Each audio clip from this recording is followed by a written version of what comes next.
I dobrodošli na kanal Agrosrce. Moje ime je Aleksandar i danas ću vam pokazati kako sam zamenio bravu na gepeku Grande Punta. Vidimo ovdje jedan Grande Punto. Kada pokušamo da otvorimo zadnja vrata, vidimo da samo pokazivači rade, odnosno žmigavci rade, ali vrata se gepeka ne otvaraju. Šta možemo u tom slučaju da uradimo? Možemo ručno da otvorimo vrata tako što ćemo srušiti sedište, ući u gepek i otvoriti ručno zadnja vrata. To je ono što nam preostaje. Kako bismo otklonili ovaj kvar, prvo što treba da pogledamo jeste da vidimo da li je možda iskočio osigurač. Ovdje se radi o osiguraču od 7,5 ampera koji se nalazi ovdje pored suvozačevih vrata, a evo ga ovdje dole u prvom redu, drugi od dole. Vidimo našu bravu, prvo ćemo da vidimo kako funkcioniše mehaničko otvaranje brave, to je ovo dugme, pošto se sada, kada je brava zatvorena, ovdje jednostavno pritisnemo i brava je otključana, možemo da otvorimo gepek.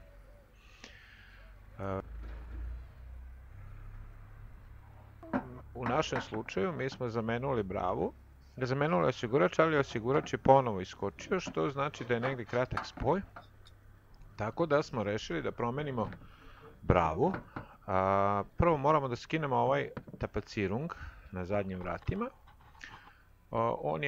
Za to sam koristio šraf Ciger veliki, a otkačio sam sve čepove, a ovdje unutra ove ručke ima jedan mali šrafić koji se teško vidi, ali ga treba odšrafiti na kraju i skinuti tapacirung.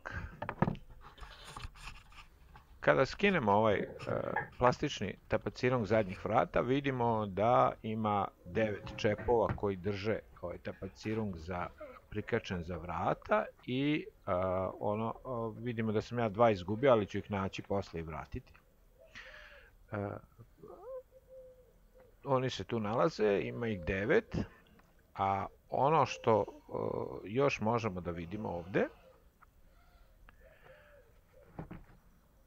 je ova rupa kroz koju prolazi šraf koji se uvrće isto u vrata. Znači on nam je potreban da nam centrira i drži ovaj tapacirung kako bi mogli lakše da ga skinemo i da ga vratimo. Kada smo skinuli tapacirung, vidimo da ispod postoji ovaj motor za brisače i brava. Brava je učvršćena sa 2 šrafa. U pitanju su šrafovi M10 koje ćemo otpustiti uz pomoć ove male gidore. Kada otpustim šrafove, znači prvo ih otpustim s pomoć ovog ključa, a potom ih ručno odvrnem. Kada skinemo ove šrafove koji drže bravu, tada je brava slobodna i možemo da je izvadimo. Vidimo da je za bravu prikačen i dovod struje i signala i mi ćemo to da otkačimo, to je ovaj konektor. Naša brava je sada otpojena i ako vratimo osigurač na njegovo mesto i pritiskamo, vidimo, vratimo osigurač i kada pritisnemo ključ, osigurač ne iskače, znači da je neki kratak spoj u našoj staroj bravi, zato smo morali da nabavimo ovu novu bravu koja je ispravna i koja neće izbacivati naš osigurač. Vidimo kako izgleda nova brava, ona dolazi ovako u kompletu sa ovim delom za hvatanje koji se nalazi u autu ovdje dole. Sve komplet zajedno. Vidimo da je to identično kao ova stara brava koju imamo, koja je neispravna. I vidimo ovaj deo koji se nalazi ovdje dole, ali mi ovaj stari nećemo menjati, jer nema potrebe.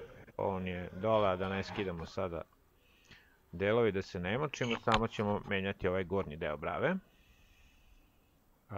Sada bravu spajam na dovod struje, odnosno spajam ovaj jack na njegovo mesto. Konektor, da. I sada, pre nego što ugradim bravu, ću da isprobam da li brava funkcioniše. Znači, prvo ću ovako fizički zaključati i probam sada da je otključam sa ovim ključem. Kada stisnemo ključ, evo vidimo, brava je otključana, znači da to sada funkcioniše i da smo otklonili naš kvar. Potom vraćamo bravu na svoje mesto, uvrćemo šrafove koji drže bravu.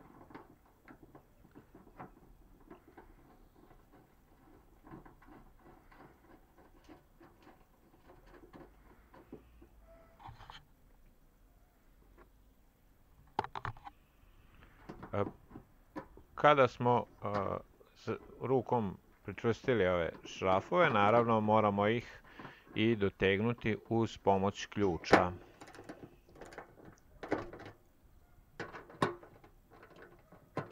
Eto, šrafovi su dotegnuti, brava je fiksirana i ostaje nam još da pričvrstimo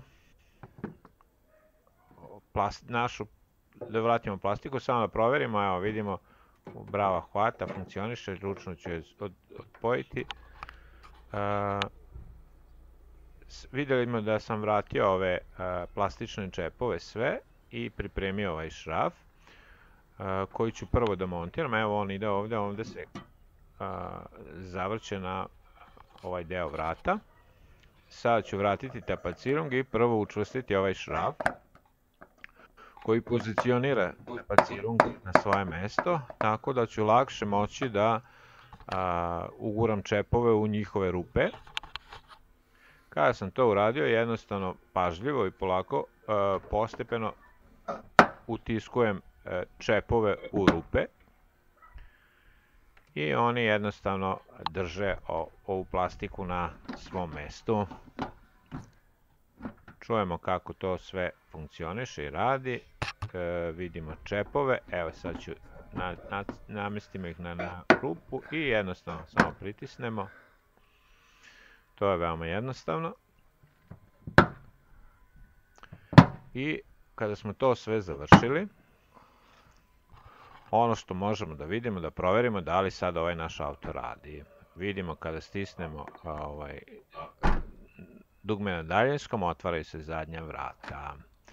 To bi bilo to za taj deo, međutim još nešto za one koji su bili uporni i ostali da gledaju do kraja, da pokažemo kako je otklonjen uzrok zbog kog je često iskakao osigurač brave gepeka i zbog čega smo na kraju morali da menjamo bravu jer je ona nije izdržala te česte kvarove. Vidimo ovdje ima jedan sunđer koji prebacuje vodu sa prednjeg dela šofer šajbne na ovamo na bok, u kanalu boka. Sa one strane vidimo da je isto kaplje ta voda, a ovdje je voda kapljala po žicama i po konektoru ovom koji vodi struju i signale na zadnji deo automobila.